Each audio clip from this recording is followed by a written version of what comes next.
ओडिशा का एक रहस्यमयी समय जब प्रभु जगन्नाथ एक योद्धा का रूप धारण करते हैं। हम बात कर रहे हैं नागार्जुन भेष की। नागार्जुन भेष या परशुराम भेष जगन्नाथ जी का वह रूप जो कई दशकों में एक बार दिखता है, वह भी एक ऐसी दुर्लभ तिथि को जब पंचुका में 6 दिन होते हैं और उस छठे दिन को कहा जाता है मल तिथि। और इस दौरान कुछ ऐसा होता है जो प्रभु के किसी और भेष में नहीं दिखता।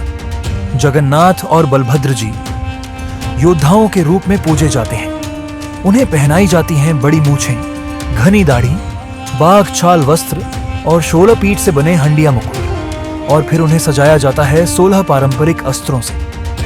लेकिन एक योद्धा का ही रूप क्यों? कहानी शुरू होती है एक अन्याय के युग से।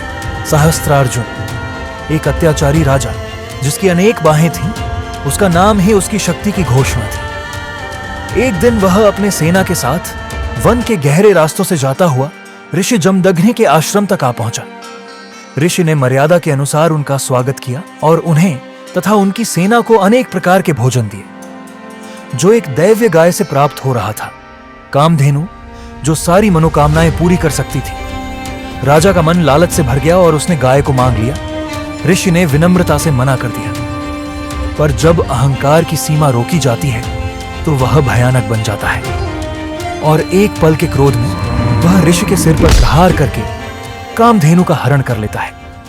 और यहीं से होती है प्रलय की शुरुआत। ऋषि जमदग्नि का पुत्र परशुराम, जो स्वयं विष्णु के अवतार हैं, पिता का निश्चेत शरीर देखकर क्रोधित हो उठते हैं। अपना परशु लेकर निकल जाते हैं सहस्त्रार्जुन का वध करने। एक भीषण युद्ध छिड़ जाता है और इस युद्ध में परशुराम सहस्त्रार्जुन की सारी बाहें काट देते हैं और इसी तरह परशुराम अधर्म का अंत करके धर्म की स्थापना करते हैं। इसी विजय को आज भी मनाने के लिए जगन्नाथ और बलभद्र जी को योद्धा के रूप में सजाया जाता है। मगर इस विषय का एक और पहलू भी है जो कि सारला महाभारत में मिलता है। इसमें अर्जुन के पुत्र नागार्जुन, जो एक नाग थे, अपने पिता की विजय के लिए स्वयं बलिदान देते हैं, जिससे उन्हें मोक्ष की प्राप्ति होती है। और इस वीरता का संदेश देने के लिए जगन्नाथ जी को नागार्जुन भेष में सजाया जाता है। यह भेष केवल रूप नहीं, एक संदेश है। जब भी अधर्म बढ़ता है तब धर्म स्वयं योद्धा रूप में प्रकट होता है। भारत से जुड़ी ऐसी कहानियों के लिए फॉलो करें